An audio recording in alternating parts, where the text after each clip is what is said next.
Good morning students. पिछले videos में हमने प्रेजेंट टेंस के जो 4 भाग हैं उसके बारे में पढ़ा। आज हम पास्ट टेंस के जो 4 भाग हैं उसके बारे में अध्ययन करेंगे। तो जो पास्ट टेंस का जो पहला जो भाग है जिसको हम सिंपल पास्ट टेंस या पास्ट इंडिपेंडेंट टेंस कहते हैं उसके बारे में हम अध्ययन करेंगे। तो सबसे पहले हम इसकी पहचान देखेंगे कि हिंदी वाक्यों के अंत में ता था, ती थी, ते थे अथवा या, ये, आ, ई आदि अधूरे शब्द आते हैं। जैसे मैं जयपुर जाता था, वे खेलते थे, ठीक है, वह खाना खाती थी, अथवा जैसे कि वह विद्यालय आया, वे घर जाएंगे। इस प्रकार से जो अधूरे शब्द हैं ऐसे शब्द हैं जो कि सिंपल पास्ट टेंस के वाक्य में आते हैं। तो जो अंत में हम ये देखेंगे कि इनमें से जो शब्द आ रहे हैं इसका मतलब अपना जो टेंस है वो सिंपल पास्ट टेंस का है। अब हम इसकी वाक्य रचना देखेंगे कि जो वाक्य है हिंदी के वाक्य है उसका ट्रांसलेशन इंग्लिश में कैसे करेंगे। तो वाक्य रचना इसकी ये होती है साधारण वाक्य या अफर्मेटिव सेंटेंस जिसमें सब्जेक्ट सबसे पहले लिखेंगे और इसमें वर्ब की सेकेंड फॉर्म का यूज होगा और ऑब्जेक्ट। दूसरा जो नेगेटिव सेंटेंस है उसकी वाक्य रचना होती है सब्जेक्ट हेल्पिंग वर्ब इसमें लगेगी डिड के साथ में नोट का यूज करेंगे। फिर जो वर्ब की जो सेकंड फॉर्म है वो फर्स्ट फॉर्म में चेंज हो जाएगी। उसके बाद में ऑब्जेक्ट है। ये नेगेटिव सेंटेंस है क्योंकि देखो सभी प्रकार के सब्जेक्ट चाहे जो सिंगुलर हो चाहे वो प्लूरल हो इसके साथ डिड का यूज होता है। डिड हेल्पिंग वर्ब है यहाँ पे। और एक ही नियम ये भी होता है कि डिड के साथ हमेशा ही वर्ब की फर्स्ट फॉर्म का यूज होता है। तो डिड यहाँ पे वाक्य में आ गया तो इसमें वर्ब की जो सेकंड फॉर्म है वो फर्स्ट फॉर्म में चेंज हो जाएगी।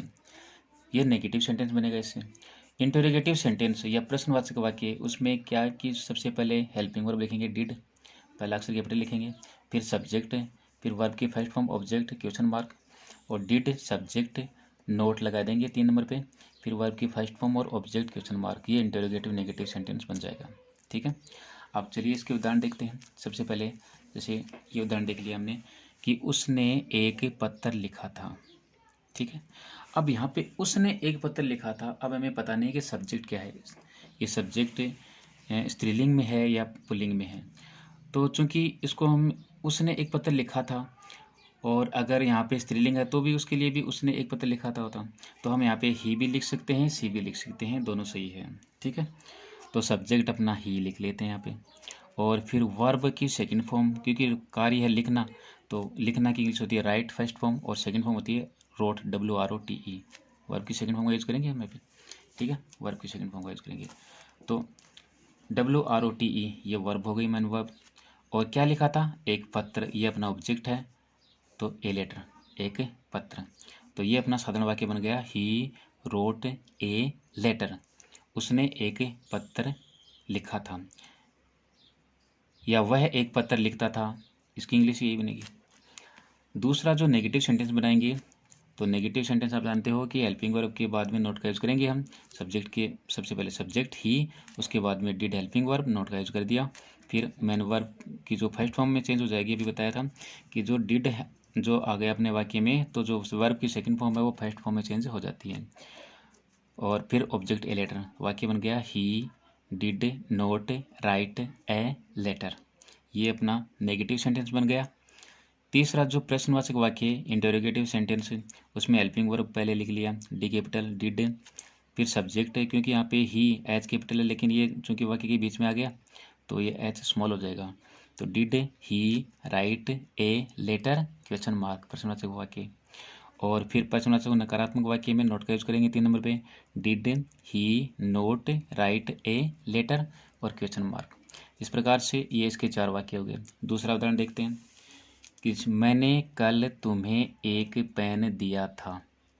उसमें सब्जेक्ट मैंने, अब यहाँ पे जैसे मैंने की इंग्लिश से जैसे आपको नहीं आ रही है तो ये देखो ये सब्जेक्ट क्या है। तो सब्जेक्ट के लिए आप वर्ब से आप प्रश्न करो हु से कौन, और जो भी जो आंसर आएगा वही अपना सब्जेक्ट। जैसे मैंने कल तुम्हें एक पेन दिया था, वर्ब अपना देना, दिया,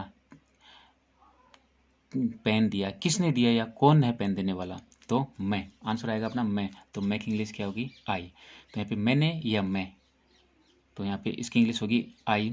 फिर वर्ब की सेकंड फॉर्म, वर्ब कार्य है देना, दिया, यहाँ पे एक वर्ब है देना, तो देना की इंग्लिश क्या होती है? Give, GIVE। Second form gave, GAVE। Third form होती है GIVEN, गिवन। वैसे इसकी राइट, रोट, रिटर्न तीनों फॉर्म होती है।